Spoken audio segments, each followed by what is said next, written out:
Jadi filsafat pendidikan masuk kita pada posisi pengertian.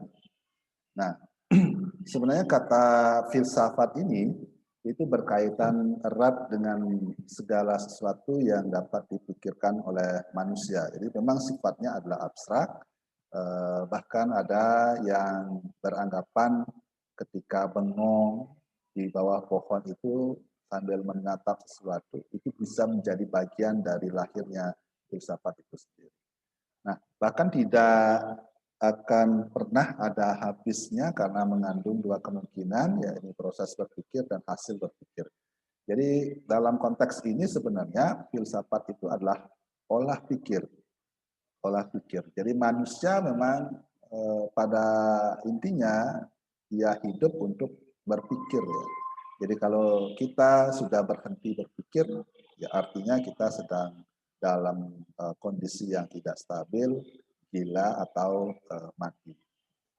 Filsafat dalam arti pertama adalah jalan yang ditempuh untuk memecahkan masalah. Jadi ketika ada sebuah problem yang terjadi dalam diri Anda, yang harus dilakukan itu adalah berpikir.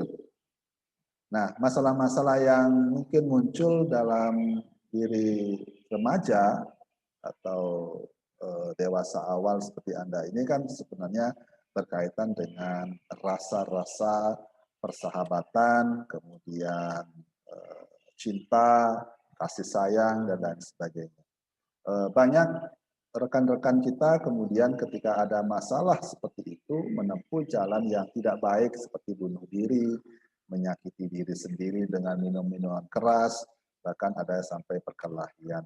Nah, itu artinya kita tidak menggunakan filosofi-filosofi yang sudah ada, tidak menggunakan olah dan hasil berpikir kita. Karena ketika kita berfilsafat, ketika kita berpikir, tentu ada jalan-jalan tengah atau perenungan-renungan yang mungkin kita bisa pergunakan sebagai alat pemecah masalah itu sendiri. Nah, sedangkan filsafat pada pengertian kedua merupakan kesimpulan yang diperoleh dari pemecahan atau pembahasan masalah. Jadi intinya filsafat itu adalah proses berpikir dan hasil berpikir. Jadi kalau Anda sudah berpikir itu sungguhnya Anda sedang berfilsafat. Apalagi kemudian dari berpikir itu Anda menghasilkan sesuatu, renungan ya. Jadi kalau dalam istilah media sosial itu quote ya. Jadi kutipan-kutipan begitu. Itu artinya Anda sedang berfilsafat. Kadang-kadang memang banyak yang beranggapan bahwa filsafat itu susah, sulit, dan lain sebagainya. Tetapi kalau mengacu dalam beberapa definisi, saya berkesimpulan bahwa filsafat atau berfilsafat itu adalah berpikir. Gitu.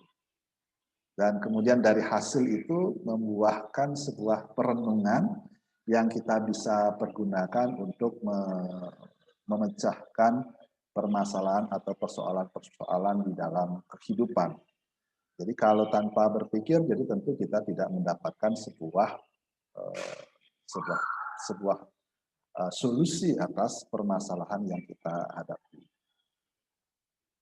Di samping itu, filsafat mempunyai konotasi dalam segala hal yang bersifat teoritis, transendental. Kalau dalam konteks ini mungkin sukar dipahami dan abstrak ya. Karena pola pikir ini kan cenderung pada tataran-tataran dalam pikiran, belum dalam tindakan.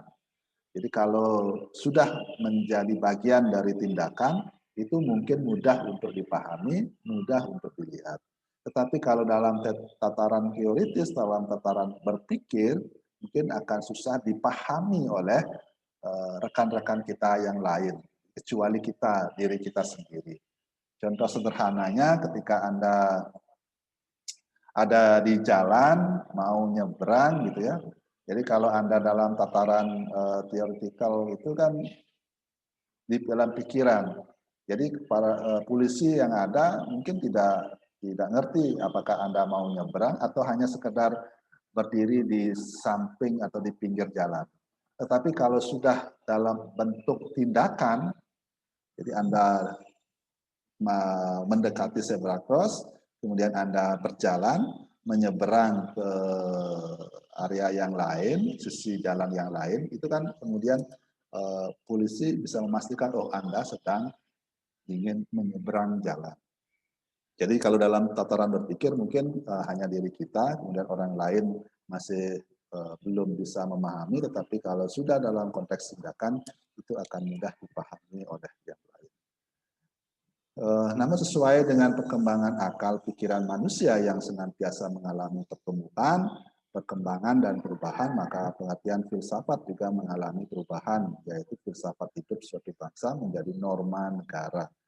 Jadi bagaimanapun kajian ini akan mendekati konsep psikologis di mana manusia tumbuh tidak hanya dalam konteks badaniah saja, tulang, kulit gitu ya, tapi juga pertumbuhan, perkembangan secara psikologis, secara olah pikir, di mana di diri kita ketika baru lahir mungkin tidak mengenal apa, tidak juga bisa memahami apa, tetapi setelah berjalannya waktu, tahun berjalan, maka pikiran kita juga berkembang. Jadi tidak hanya melihat sesuatu itu dari yang terlihat saja, tetapi kita bisa mengerti di balik itu. Jadi dalam tataran kehidupan berbangsa dan bernegara, maka filsafat hidup itu akan berubah menjadi norma. Norma itu dalam bentuk aturan atau ketentuan-ketentuan yang sudah disepakati bersama. Nah, bagaimana dengan suku kata ya, filsafat. Jadi filsafat itu berasal dari bahasa Yunani, philos dan sophia. Philos artinya cinta yang sangat mendalam, dan sophia itu artinya kearifan atau kebijaksanaan. Jadi dari suku kata ini kita bisa mengambil pengertian bahwa filsafat itu adalah cinta yang mendalam terhadap kearifan atau kebijaksanaan. Jadi setiap manusia pada dasarnya itu berfilsafat. Siapapun itu, termasuk mungkin Anda ya, berfilsafat. Kenapa harus berfilsafat? Karena dari situlah kemudian kita merasakan atau mendapatkan sebuah perenungan untuk kita jadikan pijakan di dalam kehidupan yang membutuhkan kebijaksanaan. Gitu. Secara populer, misalnya kita sering mendengar, saya tidak suka terhadap filsafat Anda tentang bisnis, atau juga Pancasila merupakan satu-satunya falsafah hidup bangsa Indonesia. Memang secara teori, rekan bagian besar dari kita itu tidak suka filsafat ya, tidak suka berpikir, maunya praktis ya. Seperti halnya dengan pola kehidupan kita sekarang yang sudah cenderung pada konteks pragmatisme, praktis gitu ya. Jadi tidak suka ribet, apalagi sampai menggunakan olah pikir. Kalau saya contohkan secara sederhana, dalam aspek keagamaan kita, itu kan membuat upakara ya, Banten atau Canang. Sebagian besar dari kita mungkin bersifat praktis saja, yakni dengan membeli Canang. Tidak lagi kemudian berpikir sedikit menyibukkan diri dengan membuat, mencari pengertiannya, mencari falsafahnya. Kalau harus membuat kan harus berpikir ya, berpikir nanti bunganya diletakkan di mana gitu. Apalagi ada ketentuan bunga-bunga itu diatur, diletakkan sesuai dengan posisi arah mata angin. Jadi kalau bunga putih di timur, bunga kuning di barat gitu ya. Mungkin Anda tidak senang dengan pola pikir seperti itu, tinggal praktis, beli, selesai, haturkan. Tetapi itulah bagian dari kehidupan kita yang saat ini itu cenderung untuk meringankan, cenderung untuk mencari hal-hal yang bersifat ringan dan fleksibel, termasuk juga praktis. Itu adalah bagian dari perkembangan-perkembangan yang ada saat ini. Apakah itu salah? Tidak juga, tetapi bagaimana setiap tindakan kita itu kita ketahui makna dan artinya, sehingga kehidupan kita ini tidak hanya sekedar hanya berjalan begitu saja. Sama halnya ketika Anda trisandia umpamanya. Jadi trisandia apalagi di kampus gitu disuruh trisandia waktu pertama kali masuk ke kampus, waktu Anda ospek semuanya disuruh trisandia. Jadi kalau kita tidak mengetahui arti dan makna dari apa yang kita ucapkan, jadi tentu kan seperti kita sedang menjadi burung beo ya. Jadi om, bur, wah, swah itu hanya berbicara seperti itu tanpa ada pemaknaan yang kita lakukan, tanpa kita ketahui apa sih artinya om, bur, wah, swah gitu. Jadi sebuah doa atau mantra itu tentu akan memiliki khasiat, memiliki aspek religius kalau kita pahami, kita maknai. Jadi itulah relung-relung dari filsafat itu sendiri. Segala sesuatu akan bermuara pada hasil ketika kita mampu untuk mencari atau menggali makna dan esensinya. Anderson menyatakan filsafat dapat dipelajari secara akademis, jadi oleh karena itu mata kuliah filsafat itu selalu ada di dalam setiap prodi, diartikan sebagai suatu pandangan kritis yang sangat mendalam sampai seakar-akarnya mengenai segala sesuatu yang ada. Karena semua, kalau menurut pribadi saya, semua hal yang ada di dunia ini itu bermuara dari filsafat. Jadi filsafat itu adalah ibunya, ibu dari pengetahuan, ibu dari segala macam keterampilan yang ada, termasuk juga kehidupan itu sendiri. Jadi anggaplah Thomas Alva Edison menemukan sesuatu teori, banyak teori muncul, itu karena dari filsafat itu sendiri. Jadi filsafat dapat diartikan sebagai berpikir reflektif dan kritis. Jadi kalau orang-orang yang mendalami filsafat, dia cenderung berpikir reflektif, cenderung kritis. Karena segala sesuatu hal yang dilakukan, yang ditemui itu dia pikirkan. Gitu. Jadi melihat sesuatu itu tidak hanya dari satu sisi saja, tapi banyak sisi. Ya. Anggaplah contohnya ketika Anda dikasih uang oleh orang tua Anda. Itu tidak serta-merta bahwa itu orang tua Anda melaksanakan kewajiban untuk ngasih kita uang. Tetapi mungkin ada sesuatu yang dilakukan atau yang terjadi. Jadi bisa jadi bahwa orang tua Anda sedang berinvestasi pada diri Anda. Jadi istilah Balinya ngetohin ya, memberikan uang, memberikan biaya. Untuk apa? Agar nanti kita sendiri itu memiliki penghasilan yang baik. Setelah memiliki penghasilan yang baik, akan bisa menanggung orang tua kita di hari tuanya. Jadi segala sesuatu itu bisa kita lihat dari banyak hal. Nah, ini beberapa pendapat dari para filosof, jadi mengenai apa itu hikmat yang dicintai, paling tidak mengandung universal, pandangan yang luas, cerdik, pandangan perenungan, dan mengetahui pelaksanaan pengetahuan tersebut atau pengetahuan yang disertai dengan tindakan yang baik. Intinya adalah bahwa ketika kita melakoni kehidupan kita dengan baik, di setiap tindakan kita pikirkan, kita renungkan, itu adalah bagian dari filsafat itu sendiri. Mungkin Anda pernah mengalami atau melakukan bahwa sebelum Anda tidur itu melihat atap kamar ya, atap rumah kita ya. Kemudian mulai berpikir untuk apa saya hidup, untuk apa tadi saya ke sana, untuk apa saya melakukan ini, dan lain sebagainya. Jadi kalau sudah begitu, sesungguhnya Anda sedang berfilsafat.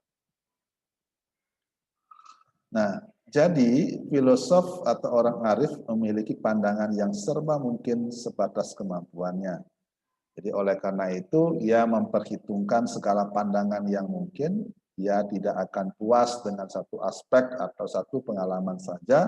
Filosof akan memperhatikan semua aspek pengalaman manusia, ia memiliki keistimewaan. Artinya kalau kita melihat diri kita sebagai seorang filosof, sesungguhnya harusnya kita adalah orang yang arif dan bijaksana. Jadi kalau dulu mungkin orang-orang memecahkan masalahnya itu hanya dengan kekuatan otot gitu ya. Ada masalah pukul, ada masalah tendang gitu. Tetapi kalau sekarang dengan konteks negara kita adalah negara hukum, jadi tentu tidak bisa kemudian serta-merta kita menyelesaikan masalah diri kita itu dengan semena-mena, dengan tindakan main hakim sendiri. Tapi kemudian kita bisa, apalagi Anda sebagai seorang sarjana nanti tentu harus menyelesaikan masalah-masalah yang Anda hadapi itu dengan berpikir, dengan pikiran. Ya. Jadi dengan pikiran. Melihat kalau saya melakukan ini, apa yang terjadi, kalau saya melakukan itu, apa yang terjadi. Jadi kita sedang menimbang apa yang mungkin bisa kita lakukan, kemudian akibatnya itu apa.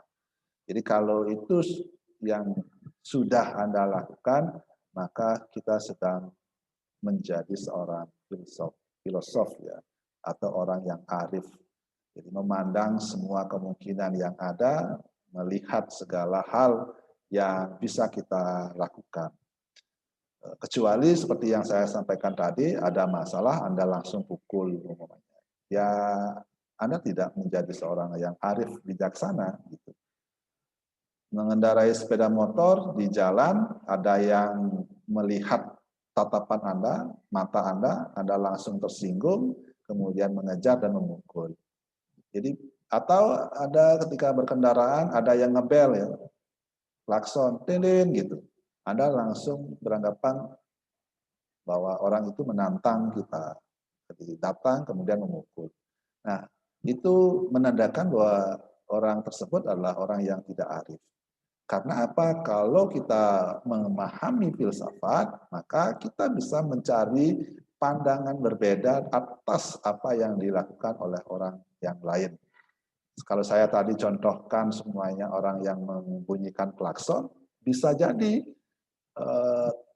bunyi itu adalah penanda orang mengatakan minta maaf saya lewat, titin gitu ya. Maaf saya lewat, kemudian titin gitu namanya. Oh bisa jadi dia mengingatkan kita karena ada sesuatu yang salah semuanya. Jadi ada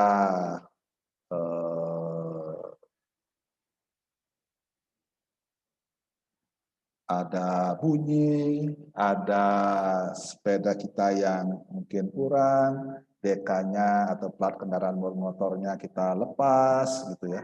Jadi ada banyak hal yang kemungkinan itu terjadi. Jadi sepanjang Anda menggunakan olah pikir Anda, itu saya yakin bahwa masalah-masalah kita akan bisa diselesaikan dengan lebih mendalam dan tidak menimbulkan masalah lagi di kemudian hari.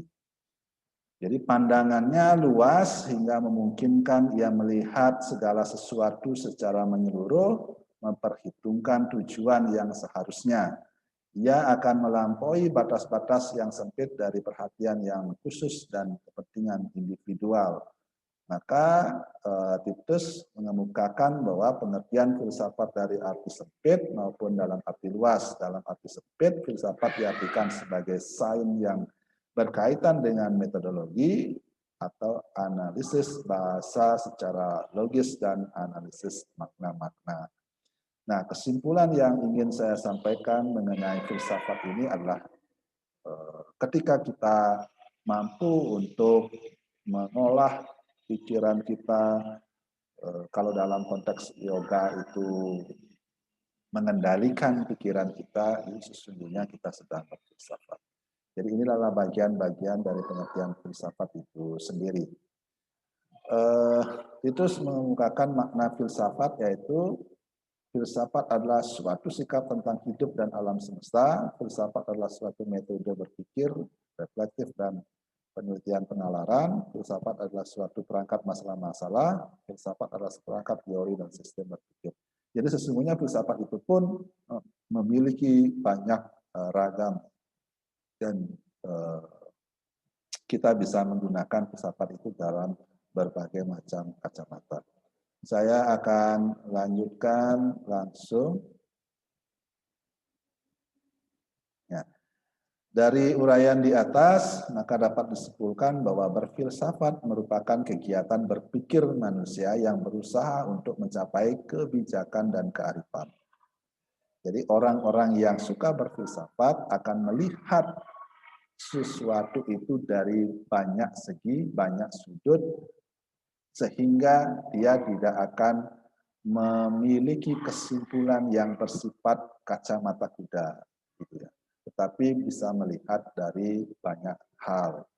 Filsafat berusaha merenungkan dan membuat garis besar dari masalah-masalah dan peristiwa-peristiwa yang pelik dan pengalaman umat manusia. Dengan kata lain, filsafat sampai kepada merangkum tentang pokok-pokok yang ilahi.